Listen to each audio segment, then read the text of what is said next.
তুরস্কের কাছে $100 কোটি আর সেই দেশের সবচেয়ে সুন্দরী নারীকে বিয়ে করার দাবি। এটা কি কোনো সিনেমার গল্প নাকি বাস্তব বিশ্বের এক সেনাপ্রধানের বক্তব্য?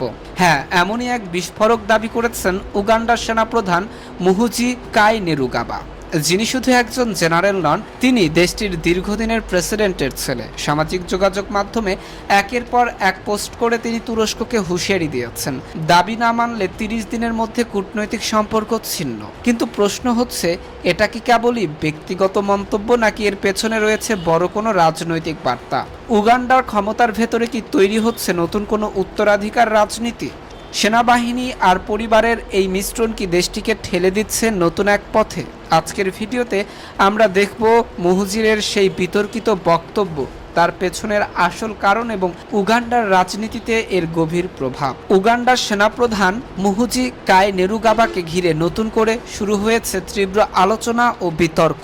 সম্প্রতি সামাজিক যোগাযোগ মাধ্যম এক্সে দেওয়া একাধিক পোস্টে তিনি তুরস্কের কাছে $100 কোটি ক্ষতিপূরণ দাবি করার পাশাপাশি দেশটির সবচেয়ে সুন্দরী নারীকে বিয়ে করার ইচ্ছা প্রকাশ করেন। এমন অস্বাভাবিক এবং কূটনৈতিকভাবে স্পর্শকাতর মন্তব্য আন্তর্জাতিক মহলে বিস্ময় এবং সমালোচনার জন্ম দিয়েছে।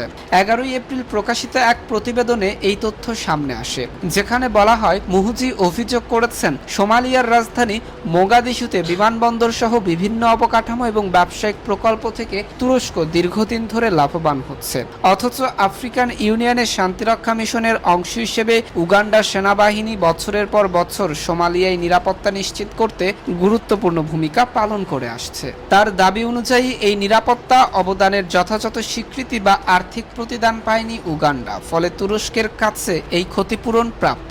শুধু অর্থ দাবিতেই সীমাবদ্ধ থাকেননি তিনি, বরং একই সঙ্গে তুরস্কের একজন সুন্দরী নারীকে বিয়ে করার ইচ্ছা পোষণ করেন এবং বিষয়টিকে আরো বিতর্কিত করে তোলেন তিনি। এমন বক্তব্যকে অনেকেই কূটনৈতিক শালীনতার পরিপন্থী হিসেবে দেখছেন। আরো কঠোর অবস্থান নিয়ে মুহুজি হুঁশিয়ারি দেন, তার দাবি পূরণ না হলে 30 দিনের মধ্যে কূটনৈতিক সম্পর্ক ছিন্ন করা হবে। কাম্পালায় অবস্থিত তুরস্কের দূতাবাস বন্ধ করে দেওয়া হতে পারে।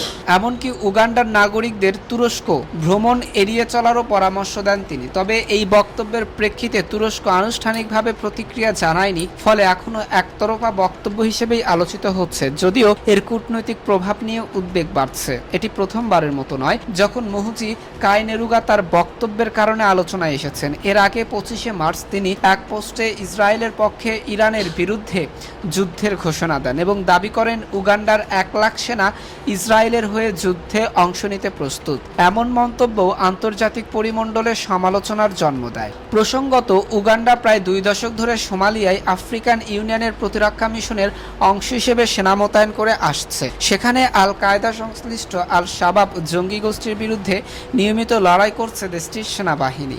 এই প্রেক্ষাপটে মুহুজির এর বক্তব্যে আঞ্চলিক নিরাপত্তা এবং অর্থনৈতিক স্বার্থের একটি জটিল সম্পর্কের ইঙ্গিত পাওয়া যায়। অন্যদিকে মুহুজি কাইনেরুগাবার উত্থান নিজেও কম বিতর্কিত নয়।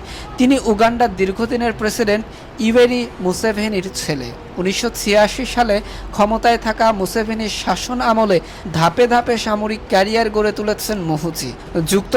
যুক্তরাজ্য ও মিশরের উন্নত সামরিক প্রশিক্ষণ গ্রহণের মাধ্যমে নিজের পেশাগত দক্ষতার ভিত্তি তৈরি করেন তিনি। এরপর প্রেসিডেন্সিয়াল গার্ড বা স্পেশাল ফোর্সেস কমান্ডের প্রধান হিসেবে দায়িত্ব পালন করেন, যা দেশের সবচেয়ে শক্তিশালী এবং বিশ্বস্ত বাহিনী হিসেবে পরিচিত। তারপর দ্রুত পদোন্নতির মাধ্যমে ব্রিগেডিয়ার থেকে শুরু করে মেজর জেনারেল, লেফটেন্যান্ট জেনারেল হয়ে 2022 সালে পূর্ণ জেনারেল পদে উন্নীত হন। শেষ পর্যন্ত 2024 সালে তাকে উগান্ডার চিফ অফ ডিফেন্স ফোর্সেস হিসেবে নিয়োগ দেওয়া হয়। বিশ্লেষকদের মতে এই পুরো প্রক্রিয়াটি ছিল একটি পরিকল্পিত ক্ষমতা হস্তান্তরের প্রস্তুতি, যা মুহুজি প্রজেক্ট নামে পরিচিত। তবে এই উত্থান ঘিরে সবচেয়ে বড় আলোচনা হলো স্বজনপ্রীতি বা নেপোটিজম।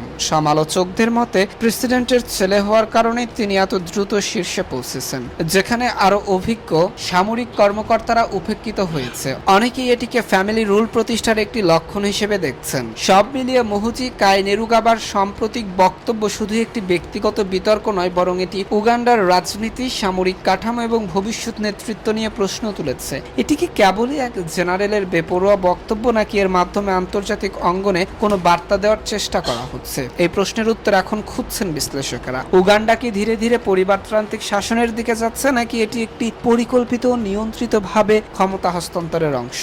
এই বিতর্কই এখন সবচেয়ে আলোচনার বিষয় হয়ে দাঁড়িয়েছে। প্রিয় দর্শক, আজ এ পর্যন্তই। দেখা হবে নতুন আরো একটি গুরুত্বপূর্ণ ভিডিওতে। সে পর্যন্ত সবাই ভালো থাকুন, সুস্থ থাকুন। আল্লাহ হাফেজ। আর আপনি যদি আমার পেজে নতুন হয়ে থাকেন তাহলে অবশ্যই পেজটি ফলো করতে ভুলবেন না।